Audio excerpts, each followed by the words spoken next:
जय हिंद फ्रेंड्स। आज की इस वीडियो में हम लोग उसी चीज़ को कंटिन्यू करने वाले हैं जिसको पिछली कई वीडियोस में हम कंटिन्यू कर रहे हैं। तो हम इंग्लिश ग्रामर पढ़ने की कोशिश कर रहे हैं।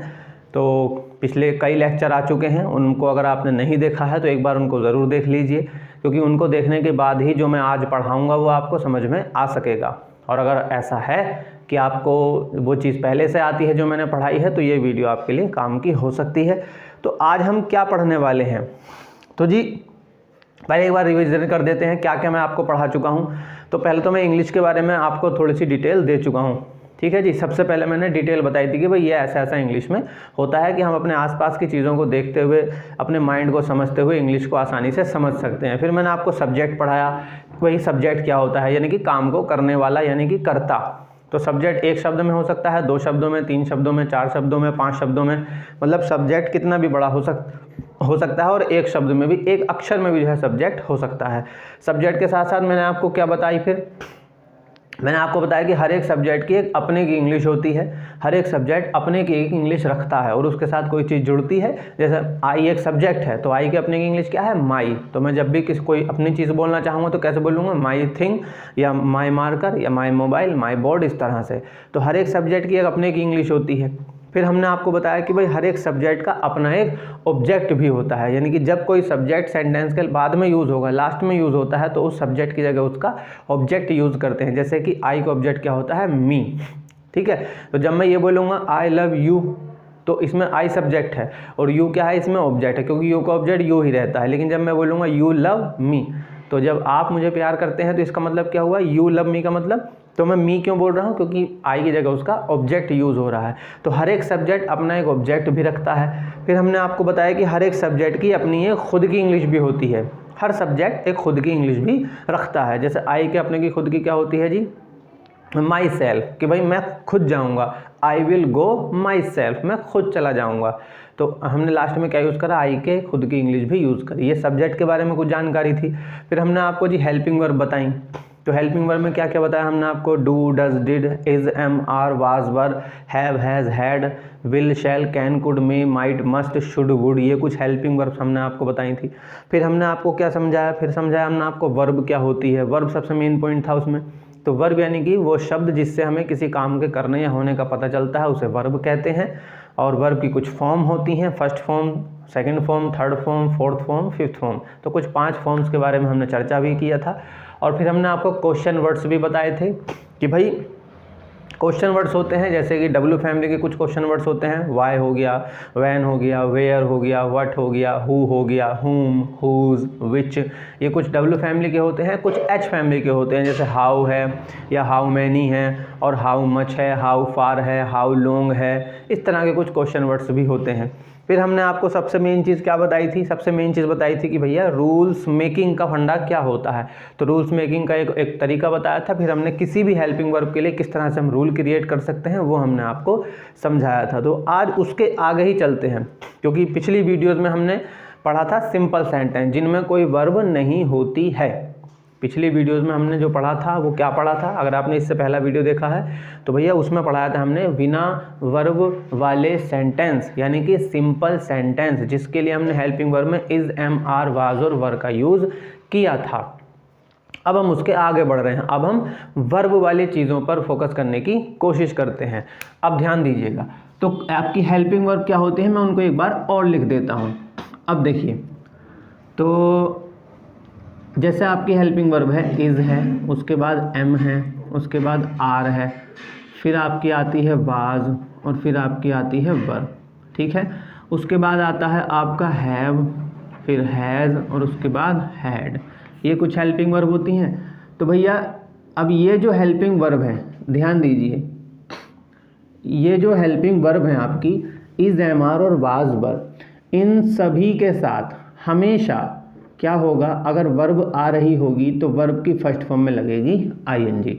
और ये जो 3 आपकी हेल्पिंग वर्ब होती हैं, ये बात मैं पहले भी बता चुका हूँ, आज फिर एक बार बता रहे हैं, क्योंकि अब इसी से हम शुरुआत करेंगे। तो और हैव और हैज़, हैड के साथ हमेशा थर्ड फॉर्म आएगी। बस आपको ये फंडा याद रखना है। बाकी जितनी भी हेल्पिंग वर्ब बची, अब कौन कौन सी हेल्पिंग वर्ब बची है आपकी, जैसा आपका विल बचा, आपका शैल बचा, कैन है, फिर उसके बाद आता है आपका कुड, फिर उसके बाद आता है जी आपका मे, फिर उसके बाद आता है जी आपका माइट, और फिर उसके बाद आता है आपका मस्ट, फिर हम यूज़ करते हैं शुड का, फिर आता है आपका वुड, इसी तरह से डू भी आता है, फिर आपका डज आता है, और फिर आपकी एक हेल्पिंग वर्ब आती है डिड। तो ये जितनी भी बाकी हेल्पिंग वर्ब बची, इन सभी के साथ हमेशा वर्ब की फर्स्ट फॉर्म का यूज़ किया जाता है। ये बड़ा आसान तरीका बता रहा हूँ, क्योंकि हम क्या होता है जब सेंटेंस पढ़ते हैं तो हमें वर्ब याद नहीं रहती कि यहाँ फर्स्ट आएगी या सेकंड आएगी या थर्ड आएगी या फोर्थ आएगी या फिफ्थ आएगी, कौन सी वर्ब आएगी हमको पता नहीं चल पाता है। तो उसका सीधा सा फंडा है, आप बस ये जो चित्र है इस चित्र को दिमाग में बिठा लीजिए कि भैया is, am, are, was verb के साथ हमेशा वर्ब की फर्स्ट फॉर्म आईएनजी आएगी, हैव, हैज, हैड के साथ हमेशा थर्ड फॉर्म आएगी, और बाकी जितनी भी हेल्पिंग वर्ब बची उन सभी के साथ में वर्ब की फर्स्ट फॉर्म आएगी। बस इसके अलावा और कोई रूल नहीं है, ये हमने आपको बताया। अब जो रूल्स मेकिंग का फंडा था उसको ज़रा समझ लेते हैं एक बार फिर से। तो भैया रूल मेकिंग, ठीक है जी, रूल्स मेकिंग का जो फंडा है उसके लिए हमने आपको क्या बताया था, सबसे पहले आपको चाहिए होता है सब्जेक्ट, फिर आपको चाहिए होती है हेल्पिंग वर्ब, और फिर आपको चाहिए होती है, अब यहाँ पे हम ऑब्जेक्ट बताया था हमने आपको, यहाँ पे हम यहाँ यूज़ करेंगे वर्ब का यूज़ करेंगे, ठीक है जी। फिर हम क्या यूज़ करेंगे, यहाँ पे वर्ब का यूज़ करेंगे। तो अगर इसका मुझे दूसरा रूल बनाना है तो क्या बनेगा, सब्जेक्ट और उसके बाद हेल्पिंग वर्ब और प्लस क्या लगाऊंगा, नोट और वर्ब। फिर उसके बाद तीसरा रूल बनाने के लिए हम क्या करते हैं, हेल्पिंग वर्ब को ले आते हैं शुरू में। जिसने पिछली वीडियो देखी है उसको मेरी बात समझ में आसानी से आ रही होगी, जो नए हैं हो सकता है उनके लिए थोड़ी प्रॉब्लम हो सकती है, तो अभी मैं रिपीट कर दूँगा, आप टेंशन मत लीजिए। चौथे में हम क्या करते हैं, सबसे पहले लगाते हैं क्वेश्चन वर्ड और उसके बाद हम यूज़ करते हैं ये तीसरा वाला रूल ही। तो जी होता ऐसा है कि भाई दुनिया में जो है 4 तरह की बातें होती हैं, फिर से बता दे रहे हैं। पहली बातें रिपीट करिए, जिन्होंने पिछली वीडियो देख ली है वो रिपीट करिए, मेरे बोलने से पहले समझ जाइए मैं क्या बोलना चाह रहा हूँ, तभी आपका माइंड मुझे लगेगा कि हाँ उस चीज़ को पकड़ पा रहा है, आपको भी एहसास होगा कि हाँ हम कुछ सीख पा रहे हैं। मेरे बोलने से पहले समझिए, दुनिया में 4 तरह की बातें होती हैं। पहली तरह की बातें वे होती हैं जिनमें हमें काम के बारे में पता चलता है। दूसरी तरह की बातें वे होती हैं जिनके बारे में हमें काम का कंटिन्यूटी का एहसास होता है, काम जारी होता है। और तीसरी तरह की बातें वे होती हैं जहां हमें काम के कंप्लीट होने का एहसास होता है, काम के पूरे होने के बारे में पता चलता है। और चौथी तरह की बातें वे होती हैं जिनमें एक समय बीत गया होता है और काम अभी भी चल रहा होता है, मतलब काम अभी भी जारी होता है। जैसे मैं कहूँ कि भाई मैं ट्यूशन पढ़ाता हूँ, तो यहाँ मेरे काम के बारे में पता चलता है, ठीक है जी। मैं ट्यूशन पढ़ा रहा हूँ, यहाँ काम की कंटिन्यूटी का पता चलता है कि काम जारी है। मैंने ट्यूशन पढ़ा दिया है, मतलब क्या हुआ कि काम के पूरे होने का एहसास हो गया। फिर मैं कह रहा हूँ कि मैं सुबह से ट्यूशन पढ़ा रहा हूँ, तो सुबह से अब तक का समय बीत गया और काम अभी भी जारी है। तो ये दुनिया में 4 ही तरह की बातें होती हैं बस। अब इनमें से किसी भी तरह की बात को बोलने के 4 ही ढंग होते हैं। हम उस बात को हाँ में बोल सकते हैं, हम उस बात को ना में बोल सकते हैं, हम उस बात पर कन्फर्मेशन ले सकते हैं ऐसा है अथवा ऐसा नहीं है, और चौथी तरह में हम उस पर सवाल पूछते हैं। देखिए यही फंडा है बस, किसी भी बात को बोलने का, फिर वो किसी भी चीज़ तरह की हो, उसको बोलने के 4 ही रूप हो सकते हैं। उसको हाँ में बोला जा सकता है, उसको मना किया जा सकता है, उसको क्या में पूछा जा सकता है, मतलब कन्फर्मेशन लिया जा सकता है, और उस पर सवाल खड़ा किया जा सकता है। अब आप ध्यान दीजिए, यहाँ जितनी भी हेल्पिंग वर्ब लिखी हुई हैं, अगर मैं इनमें से किसी के भी रूल बनाना चाहूँ तो मेरे लिए आसान होगा या नहीं होगा। जैसे मान लीजिए मैं हेड के 4 रूल बनाना चाहता हूँ, तो भैया हेड के साथ मुझे आपको पता पहले बता दिया मैंने आपको क्या, हेड के साथ हमेशा वर्ब की थर्ड फॉर्म का यूज़ होगा। अब देखिए हेड के रूल्स बनाना कितना आसान हो गया, बस इस फॉर्मूले को दिमाग में बिठा लीजिए। मुझे लगता है मैं हर वीडियो में इस फॉर्मूले का जिक्र कर रहा हूँ, क्योंकि इसके बिना जो है बात बनेगी नहीं जी। अब देखिए हेड के बारे में बात करिए, तो जहाँ जहाँ आपको हेड दिख रहा है, वो हेल्पिंग वर्ब दिख रही है, वहाँ आप हेड को रखिए। जैसे पहला तो भैया सब्जेक्ट, फिर मैंने क्या रखा, हेल्पिंग वर्ब की जगह रख दिया मैंने हेड, प्लस अब आती है वर्ब। तो हेड के साथ कौन सी वर्ब आ रही है, थर्ड फॉर्म। तो ये बन गया जी लो हेड, यानी सब्जेक्ट हेड वर्ब की थर्ड फॉर्म, खत्म। अब जिसको पहला रूल बनाना आता है उसके लिए अगले 3 बनाना आसान है, उसमें कुछ भी नहीं है। अगले में क्या करते हैं, मना, और मना करने के लिए हम लगाते हैं नोट। नोट लगता है हमेशा हेल्पिंग वर्ब के बाद में, तो ये बन गया जी नोट, और प्लस वर्ब की थर्ड फॉर्म। तीसरे रूल में क्या करते हैं, हेल्पिंग वर्ब को लेके आते हैं हम शुरू में, तो हेड ले आए, बचा क्या, सब्जेक्ट बचा। फिर उसके बाद नोट। अब नोट इसमें हो भी सकता है और नोट इसमें नहीं भी हो सकता है, इसलिए हम इसको अंडरलाइन कर रहे हैं। और फिर आती है आपकी वर्ब की थर्ड फॉर्म। अब चौथा नोट बनाने के लिए इसी नियम से पहले आप जो है क्वेश्चन वर्ड और ऐड कर दीजिए। तो क्वेश्चन वर्ड और उसके बाद आ जाएगा आपका ये had plus subject plus note. इसमें भी नोट हो भी सकता है और नहीं भी हो सकता है, तो इसलिए हमने इसको अंडरलाइन। अब ये बन गया देखो हैड के 4 रूल, ख़त्म। कुछ भी नहीं है, कुछ भी, किसी के भी 4 रूल बना लीजिए। जैसे मैंने कहा कि भाई आर के 4 रूल बना के दिखाओ, तो आपको ये बात दिमाग में तुरंत क्लिक करनी चाहिए कि आर के साथ वर्ब की फर्स्ट फॉर्म में आईएनजी आती है, सिंपल। अब ये फंडा देखिए, जैसे मैं आर के 4 रूल बना रहा हूँ, तो बस जहाँ जहाँ मुझे हेल्पिंग वर्ब दिख रही है वहाँ आर रखूँगा और वर्ब की जगह लगाऊंगा वर्ब की फर्स्ट फॉर्म प्लस आईएनजी। से पहला रूल बनाऊँ तो क्या बनेगा कि भैया सब्जेक्ट और उसके बाद क्या लगाऊंगा जी, आर और प्लस वर्ब की फर्स्ट फॉर्म प्लस आईएनजी। मना करूंगा तो क्या हो जाएगा, सब्जेक्ट आर के साथ लगाऊंगा जी नोट।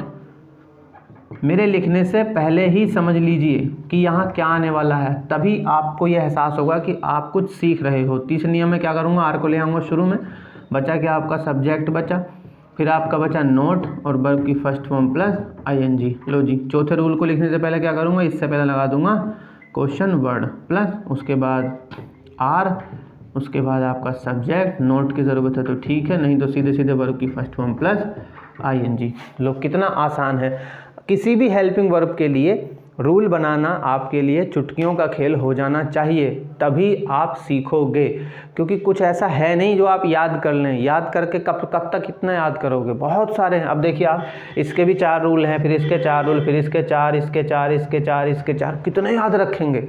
तो हम कह रहे हैं याद रखने की ज़रूरत ही नहीं है, फॉर्मूला पकड़ लो, ये है फॉर्मूला बात करने का। बात ख़त्म हो गई कि भाई इस फॉर्मूले को दिमाग में रखो। अब जिस भी हेल्पिंग वर्ब के लिए नेम बनाने हैं बस फटाक से बन जाएंगे। तो जैसे कोई भी सेंटेंस आपके सामने आया बनाने के लिए, आपको वो मैं आगे पढ़ाऊंगा कि किसी भी सेंटेंस को कैसे पहचानेंगे कि वो इनमें से किस हेल्पिंग वर्ब से बनेगा, वो आगे धीरे धीरे हम पढ़ने वाले हैं। तो जैसे ही आपको पता चलेगा कि हाँ भैया ये विल से बनेगा, सेंटेंस पढ़ के आपको या सुन के पता चला कि विल से बनेगा, अब तुरंत दिमाग में आएगा कि ये विल से बनने वाला कौन सा है, पहला है, दूसरा है, तीसरा है, चौथा है। मतलब हाँ में है बात, ना में है, क्या में है, या फिर हम सवाल पूछ रहे हैं, तुरंत दिमाग में बात आएगी और आप उसको आसानी से बना लेंगे। क्योंकि मैं सब चीज़ें पहले ही बता के चल रहा हूँ कि भाई इनके साथ फर्स्ट फॉर्म आती है और इनके साथ इस तरह की फॉर्म्स आती हैं।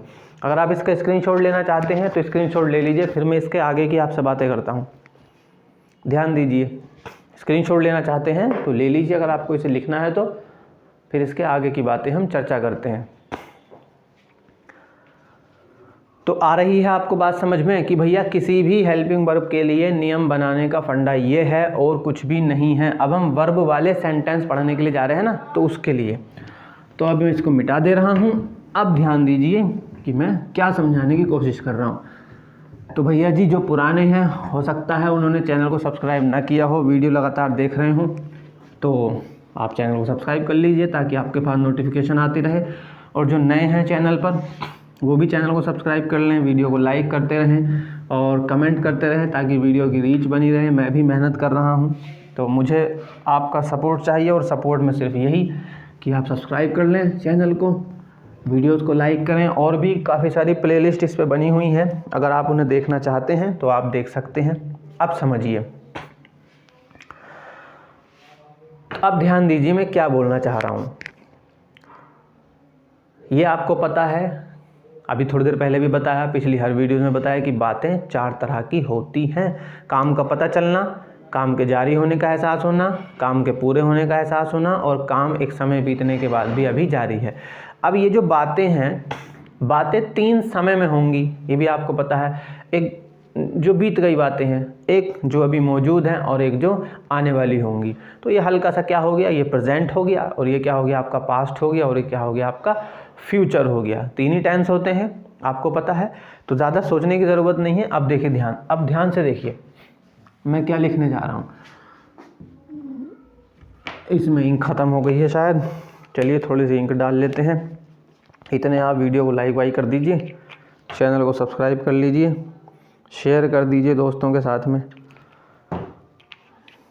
कमेंट करके बताइए किस तरह से पढ़ा रहा हूँ, कोई दिक्कत तो नहीं हो रही है। अगर कोई प्रॉब्लम हो रही है तो भैया मैं कोशिश करूँगा उस चीज़ को सही करने की। तो जी टेंस का क्या फंडा है, टेंस को क्या बोल रहे हैं जी, काल। इसको हम क्या भी कहते हैं अपनी भाषा में, समय बोलते हैं। तो अब 3 ही होते हैं, आपको पता है क्या होता है, प्रेजेंट है जी, सबसे पहले क्या आता है आपका प्रेजेंट, उसके बाद क्या आता है जी आपका पास्ट आता है, उसके बाद आता है जी आपका फ्यूचर। 3 ही टेंस होते हैं, पता है नहीं पता है, प्रेजेंट, पास्ट और फ्यूचर। अब बातें कितनी तरह की होती हैं सर? 4 ही तरह की बातें होती हैं। तो उन्हीं 4 तरह की बातों को मैं प्रेजेंट में बोल सकता हूँ, उन्हीं 4 तरह की बातों को मैं पास्ट में बोल सकता हूँ और उन्हीं 4 तरह की बातों को मैं फ्यूचर में। बातें 4 ही प्रकार की होंगी, उसमें ज़्यादा आपको सोचना नहीं है, ये ध्यान दीजिए। जैसे तो अगर मैं हिंदी में लिखने की कोशिश करूं तो मैं इसमें क्या बोलूँगा कि भाई काम का पता चलता है जी। इसको मैं पास्ट में बोलूँ तो क्या लिखूँगा कि भाई काम का पता चला, काम का पता चला या चला था। ठासी तो पहचानूंगा ना। अब अबे इससे ही तो पहचान पड़ेगी भैया कि ये जो है किसका है, पास्ट का, फ्यूचर का। अब फ्यूचर में अगर मैं बात करूं तो फ्यूचर में मैं किस तरह से बोलूँगा जी? फ्यूचर में बोलूँगा कि काम के बारे में पता चलेगा, तो काम का पता चलेगा, ये इसकी पहचान हो गई। पहली तरह की बात है काम का पता चलने का एहसास होना। तो अगर मैं उसको प्रेजेंट बोलूँगा तो इस तरह से ता है तीहे में आ जाएगा, काम के बारे में पता चला और काम के बारे में पता चलेगा। फिर दूसरी तरह की बातें क्या होती हैं जी? काम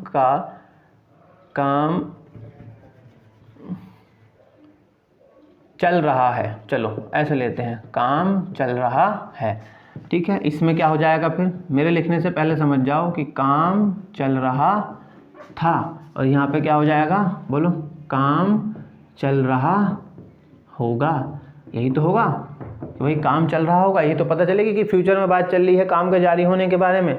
और तीसरी तरह की बातें क्या होती हैं जिसमें काम के पूरे होने का एहसास होता है। जैसे इसमें क्या बोलूँगा कि भाई काम पूरा हो चुका है। अब इसी को मैं पास्ट में बोलूँगा तो क्या बोलूँगा कि भाई काम पूरा हो चुका था। इसी को फ्यूचर में बोलूँगा तो कैसे बोलूँगा कि काम पूरा हो चुका होगा, यही तो बोलूँगा। और अगले में क्या है कि समय के साथ काम जारी है, मतलब एक समय बीत गया होता है और काम अभी भी चल रहा होता है। तो उसको कैसे लिखूँगा, क्या बोलूँगा कि भाई समय के साथ काम चल रहा है, यही तो बोलूँगा, समय के साथ काम चल रहा है। यहाँ पे क्या बोलूँगा, लिखने से पहले ही समझ जाइए कि भैया समय के साथ काम चल रहा था। यहाँ पे क्या हो जाएगा कि भाई समय के साथ काम चल रहा होगा। वही 4 बातों को, काम का पता चलना, काम के जारी होना, काम के बारे में कंप्लीट होने का एहसास होना और एक समय के साथ काम अभी भी जारी है, उन्हीं 4 तरह की बातों को मैं प्रेजेंट में लिख सकता हूँ, उन्हीं 4 तरह की बातों को मैं पास्ट में बोल सकता हूँ और उन्हीं 4 तरह की बातों को मैं फ्यूचर में बोल सकता हूँ। ठीक है जी। अब ये तो मैंने इसको लिखा हिंदी में, अब मैं इसको इंग्लिश में लिखता हूँ। ध्यान दीजिए, आज थोड़ा सा अलग सा बता रहा हूँ, लेकिन सारा खेल इसी का है इंग्लिश में, और कुछ है नहीं इंग्लिश में, ध्यान रखिए। अगर इसकी जो चीज़ है इसके लिए मैं यूज़ करता हूँ हिंदी में, मतलब इंग्लिश में अगर मैं इसको लिखूँगा तो मैं लिखूँगा सब्जेक्ट और प्लस वर्ब की फर्स्ट फॉर्म या फर्स्ट फॉर्म प्लस एस या ES। ठीक है। इसी को अगर मैं पास्ट में लिखूँगा तो मैं लिखूँगा सब्जेक्ट और प्लस वर्ब की सेकंड फॉर्म। इसी को अगर मैं फ्यूचर में लिखूँगा तो मैं लिखूँगा सब्जेक्ट प्लस विल और प्लस वर्ब की फर्स्ट फॉर्म। देखते रहिए, अभी आपको बात समझ में आएगी। इसी को अगर मैं प्रेजेंट में लिखूँगा काम जारी को तो भैया सब्जेक्ट फिर लिखूँगा इज़ और MR और इसके साथ लगाऊंगा वर्ब की फर्स्ट फॉर्म प्लस ING। यहाँ मैं लिखूँगा सब्जेक्ट प्लस लिखूँगा वाज या आपका आएगा वर और वर्ब की फर्स्ट फॉर्म प्लस ING। ऐसे ही मैं यहाँ लिखूँगा सब्जेक्ट प्लस और यहाँ लगाऊँगा विल बी और वर्ब की फर्स्ट फॉर्म प्लस ING। इसी तरह से अगर मैं इसमें आ जाऊँ तो मैं यहाँ लिखूँगा सब्जेक्ट अभी जो मैं बताऊंगा इसके लिखने के बाद उस चीज़ को ध्यान से समझना। बस अगर वो चीज़ समझ में आ गई तो आपके लिए चीज़ें बहुत ज़्यादा आसान हो जाएंगी। बस आज का ये जो वीडियो अगर किसी को समझ में आ गया तो बस सारा खेल हो गया इंग्लिश का, और इंग्लिश में कुछ भी नहीं है भैया, ये ध्यान दीजिए। उसके बाद आपका आता है सब्जेक्ट प्लस, या तो आपका हैव बीन रहेगा या ये आपका रहेगा हैज़ बीन, और प्लस वर्ब की फर्स्ट फॉर्म में लगाएंगे ing। ऐसे ही यहाँ सब्जेक्ट प्लस, और ये आपका आएगा हैड बीन, और प्लस आएगी वर्ब की फर्स्ट फॉर्म, प्लस लगाएंगे ing, और यहाँ आएगा subject plus will have been और वर्ब की फर्स्ट फॉर्म प्लस ing। ये फंडा है जी आपका। अब इसको मैं थोड़ा सा इस तरह से कर देता हूँ ताकि ये चीज़ें आपस में मिक्स ना हो। अब ध्यान दीजिए भैया जी,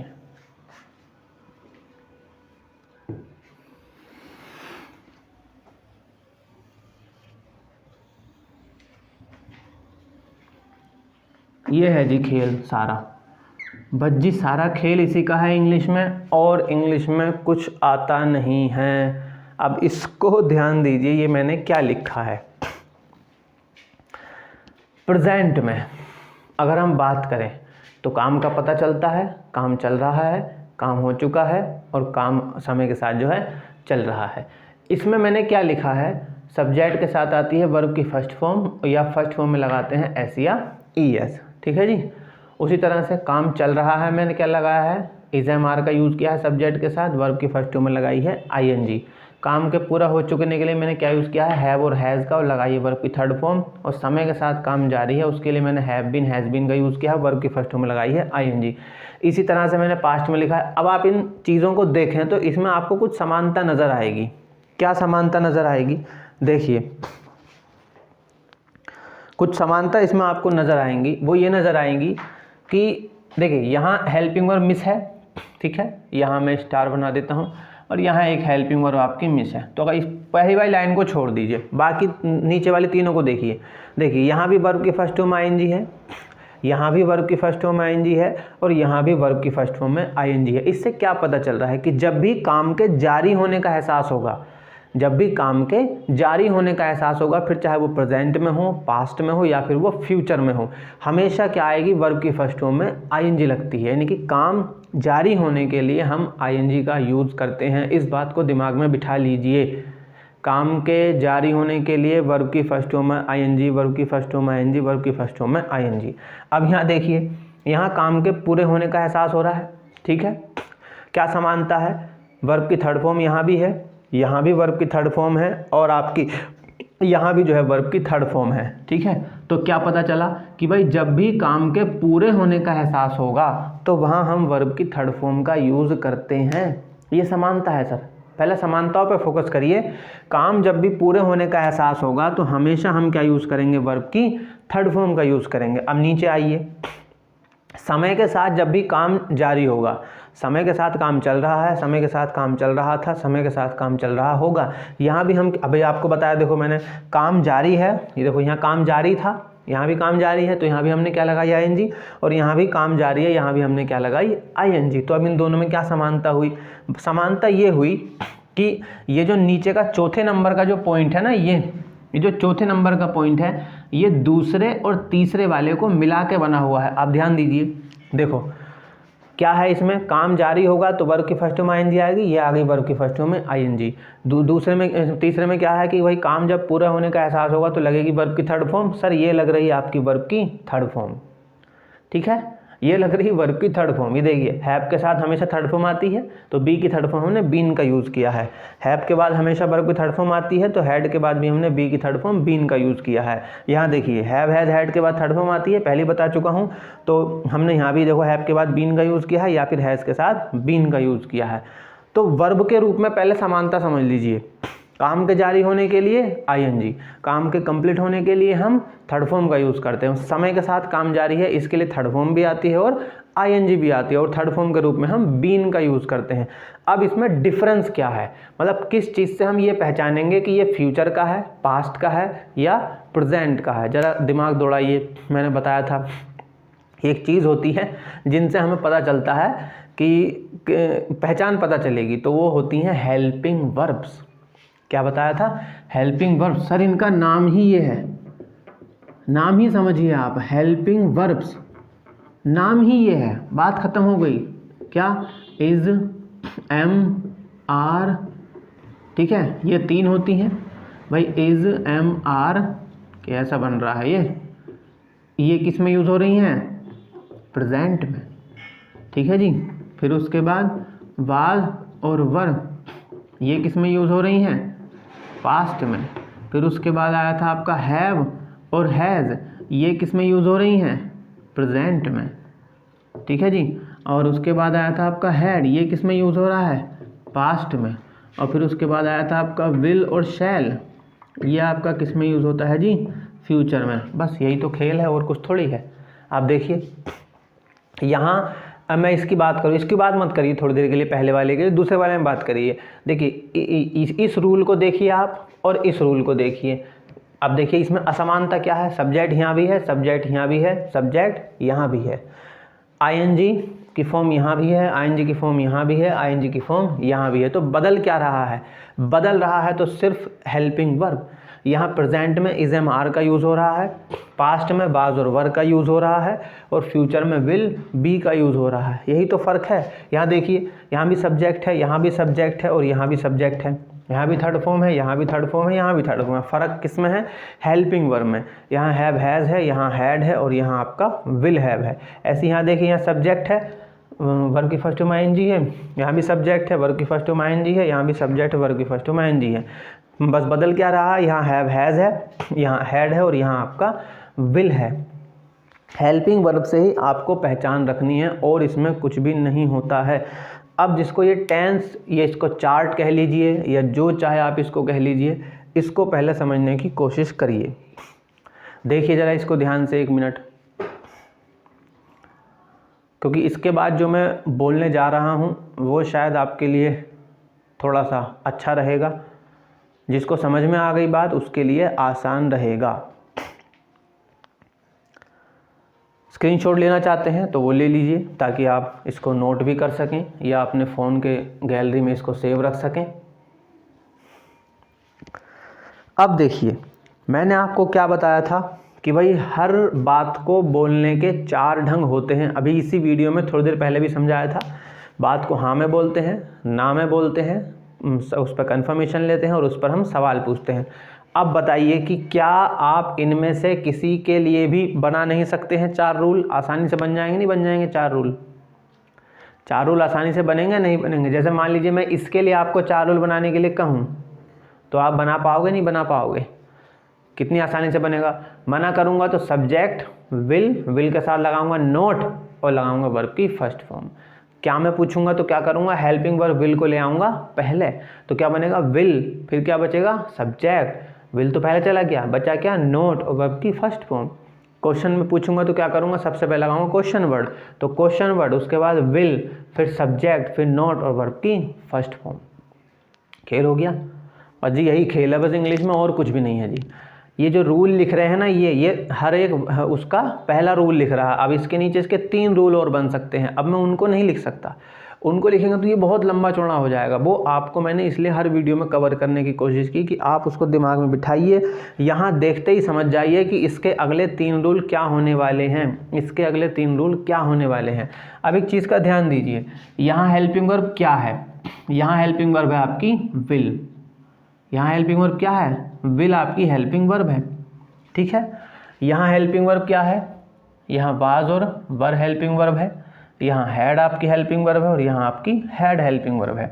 यहाँ हेल्पिंग वर्ब क्या है आपकी? Is, am, are helping verb है। यहाँ आपकी हैव और हैज़ हेल्पिंग वर्ब है, और यहाँ आपकी हैव और हैज़ हेल्पिंग वर्ब है, यहाँ भी आपकी। अब ध्यान दीजिए, मैंने क्या बताया है कि भाई फ्यूचर में हम विल या शैल एक ही है, तो भैया विल के साथ, मैं अभी थोड़ी देर पहले बताया था, विल के साथ क्या आती है? वर्ब की फर्स्ट फॉर्म आती है। अब ध्यान दीजिए सर, यहाँ सभी की जगह विल के साथ फर्स्ट फॉर्म लिखी हुई है, अगर आप ध्यान से देखें तो। देखिए विल के साथ फर्स्ट फॉर्म ठीक है। अब रही के लिए क्या आती है? वर्ब की फर्स्ट फॉर्म आईएनजी, लेकिन विल के साथ आती है वर्ब की फर्स्ट फॉर्म। तो मैंने क्या किया, विल के साथ लगाया बी, तो बी ने वर्ब की फर्स्ट फॉर्म बन के विल की कंडीशन पूरी कर दी और इस आईएनजी ने जो है इस रहा रही यानी कि काम के जारी होने की कंडीशन पूरी कर दी। अब यहाँ आइए, विल के साथ आती है वर्ब की फर्स्ट फॉर्म, लेकिन काम पूरा होने के लिए हम लगाते हैं थर्ड फॉर्म, तो विल के साथ तो थर्ड फॉर्म आ नहीं सकती, तो विल के साथ हमने क्या लगाया, हैव, और हैव जो है वो वर्ब की फर्स्ट फॉर्म मानी जाती है, होती ही है, मानी क्या जाती है सर, तो विल के साथ हमने हैव का यूज़ किया। ठीक है जी, तो विल हैव ने वर्ब की फर्स्ट फॉर्म बन के विल की कंडीशन। अब मैं यहाँ हैज़ नहीं लगा सकता या मैं यहाँ पे हैड नहीं लगा सकता क्योंकि वो अलग फॉर्म होती हैं। हैव की फर्स्ट फॉर्म, सॉरी, हैव जो होती है वर्ब की फर्स्ट फॉर्म होती है, विल के साथ हैव फर्स्ट फॉर्म के रूप में है और ये थर्ड फॉर्म काम पूरा होने के लिए आ गई। उसी तरह से आप यहाँ देख लीजिए, इसमें क्या होता है, काम के पूरे होने के लिए और काम जारी होने के लिए थर्ड फॉर्म भी आती है। ये इसका और इसका मिला चुका रूप है। क्यों? क्योंकि देखिए जैसे मैं बोल रहा हूँ कि मैं 2 घंटे से पढ़ा हूँ, 2 घंटे तो बीत चुके हैं, तो 2 घंटे पूरे हो गए हैं, पूरे होने के लिए क्या आएगा, हैव और थर्ड फॉर्म है जी, और काम अभी भी जारी है, उसके लिए क्या आएगी, आईएनजी। तो देखिए विल के साथ फर्स्ट फॉर्म आती है, ये आ गई फर्स्ट फॉर्म, हैव के साथ थर्ड फॉर्म आती है, ये आ गई थर्ड फॉर्म, काम जारी होने के लिए आईएनजी आती है, ये आ गई आपकी आईएनजी। कोई कन्फ्यूजन मत रखिएगा किसी भी तरह का, सेम इसी तरह से यहाँ पे है और सेम इसी तरह से आपका यहाँ पे है। इनमें से हर एक के लिए आपको अगले 3-3 नियम बनाने आने चाहिए, वरना आपके लिए मुश्किल खड़ी हो जाएगी अगर इसके 3-3 नियम अगर आप नहीं बना पा रहे हैं तो। आज की वीडियो में सिर्फ हम इतना ही रख रहे हैं। इस चीज़ को, इसका स्क्रीनशॉट लेकर चाहे इसका प्रिंट निकलवा के अपने कमरे में चिपका लीजिए, क्योंकि सारा खेल इसी का है सर, और कुछ इंग्लिश में है ही नहीं, सब कुछ यहीं से शुरुआत होगी सब चीज़ों की। अगर कोई दिक्कत है तो एक बार वीडियो को फिर से देख लीजिए, कोई प्रॉब्लम है नीचे व्हाट्सअप नंबर है डिस्क्रिप्शन बॉक्स में, आप जो है मुझे डायरेक्ट मैसेज कर सकते हैं, नहीं तो पिन कमेंट में आप कमेंट करके कुछ सवाल पूछ सकते हैं, मैं कोशिश करूँगा आपके हर सवाल का जवाब देने की। और वीडियो को लाइक करते रहिए, शेयर करते रहिए, चैनल को सब्सक्राइब कर लीजिए, अपना साथ बनाए रखिए, आपका साथ मिल रहा है उसके लिए मैं आपका आभारी हूँ। आज की वीडियो में सिर्फ इतना ही, मिलते हैं फिर से किसी नई वीडियो में, तब तक अपना ख्याल रखिए, खुश रहिए, जय हिंद।